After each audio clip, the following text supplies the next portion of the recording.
Ada pandangan yang mengatakan, pada hari pengangkatan orang-orang percaya akan terbagi menjadi dua bagian. Kelompok pertama adalah 144.000 yang berasal dari bangsa Israel, keturunan langsung Abraham, Ishak dan Yakub, yang terdiri dari 12 suku, yang saat ini disebut dengan nama, bangsa Yahudi. Kelompok kedua adalah jumlah orang yang sangat banyak jumlahnya, terdiri dari berbagai macam suku bangsa di muka bumi ini, kecuali tentu saja bangsa Yahudi karena sudah masuk di kelompok pertama.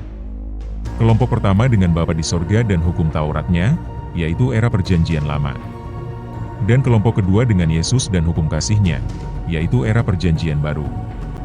Sekali lagi kami ulang. Hukum Taurat yang berasal dari Bapa khusus untuk bangsa Yahudi, dan hukum kasih yang berasal dari Yesus Kristus untuk non-Yahudi. Bangsa Yahudi dengan Yudaismenya, dan non-Yahudi dengan kekristenan.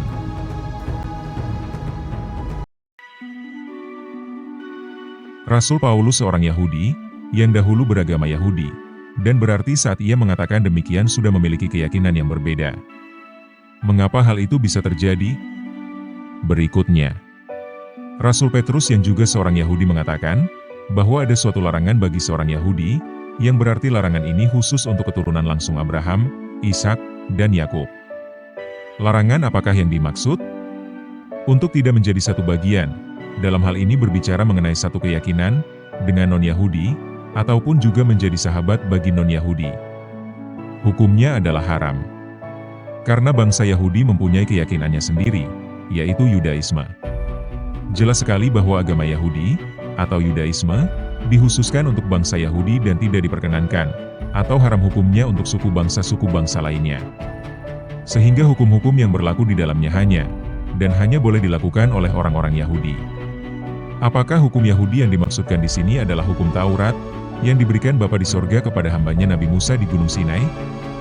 Perhatikan ayat berikut. Rasul Petrus memberikan suatu pernyataan, kepada siapa? Apakah kepada manusia? Tidak, tetapi kepada Tuhan semesta alam. Bahwa ia, Rasul Petrus, tidaklah pernah memakan binatang yang haram.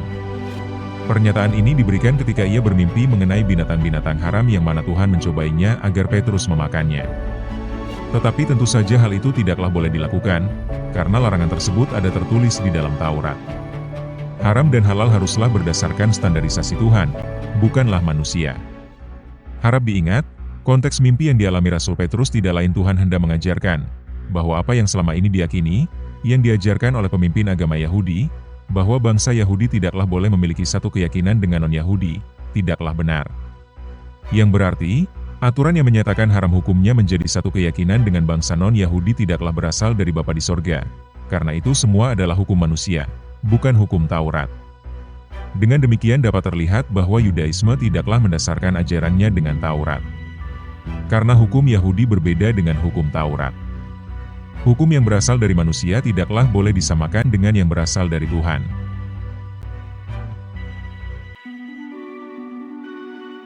Lalu, siapakah yang dimaksud dengan orang-orang Kristen? Rasul Paulus mengatakan, bahwa para rasul adalah orang-orang Kristen, tidak hanya mereka, tetapi juga para murid-murid rasul. Apakah mereka semuanya non-Yahudi? Tentu saja tidak. Para rasul mayoritas adalah orang Yahudi. Murid-murid juga terdiri dari Yahudi dan non-Yahudi. Jadi ini jelas sekali, bahwa Kristen ditujukan untuk semua suku bangsa, tidak tergantung dari keturunan siapa. Karena kekristenan adalah suatu keyakinan bagi bangsa Yahudi dan non-Yahudi. Begitu pula di ayat ini dapat terlihat orang-orang Yahudi yang tadinya seorang Yudaisme, menjadi pengikut Rasul Paulus, seorang Kristen. Tetapi mengapa mereka semua disebut Kristen? Kapankah penyebutan pertama kalinya? Di Antiochialah penyebutan Kristen pertama kali, yang berasal dari kata Yunani, Kristianos, artinya pengikut Kristus. Apakah ada syarat harus keturunan tertentu? Tidak ada. Berarti sekali lagi Yahudi dan non-Yahudi bisa menjadi bagian dari kekristenan. Perhatikan kalimat murid-murid, yang mana di awal ayat ditulis dengan kata, jemaat. Artinya, para murid adalah orang yang sama dengan jemaat. Harap dimengerti, sebutan Kristen tidak berasal dari para murid, tetapi dari orang-orang di luar. Karena murid-murid tidaklah menyebut diri mereka sebagai Kristen, tetapi sebagai jemaat, atau yang dalam bahasa Yunaninya, eklesia, yang artinya dipanggil keluar. Tetapi apakah istilah eklesia hanya ada di era Yesus Kristus? Mengingat mereka disebut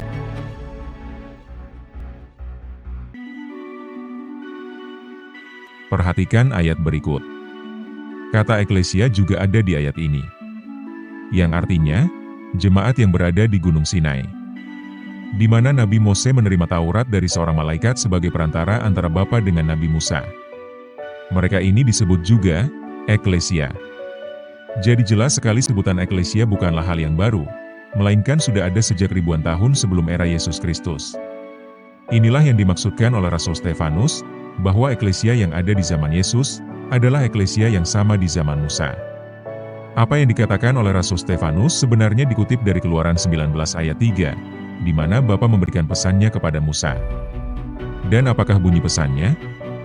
Sampaikanlah Taurat-Taurat ini. Kepada siapakah ditujukan? Rumah Yakub. Dan apakah sebutan lain Yakub? Tidak lain adalah Israel. Yakub adalah sang Israel.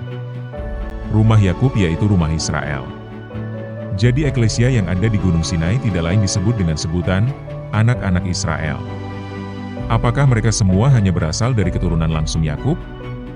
Harap diingat bahwa tidak hanya keturunan langsung Yakub saja yang keluar dari tanah Mesir. Tetapi banyak suku bangsa lainnya yang ikut serta dengan mereka menjadi satu bagian, satu kelompok.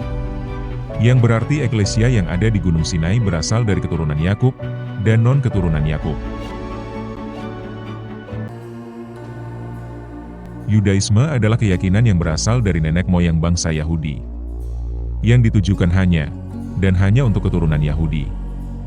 Hukum Yahudi tidaklah berdasarkan dengan apa yang ada di hukum Taurat. Karena hukum Yahudi berasal dari manusia. Sementara hukum Taurat berasal dari Bapa di sorga. Karena Bapa di sorga tidaklah pernah membeda-bedakan antara keturunan yang satu dengan yang lainnya. Satu hukum saja untuk semua suku bangsa, yaitu Taurat. Istilah Kristen tidaklah pernah berasal dari murid-murid, atau para rasul, apalagi Yesus Kristus.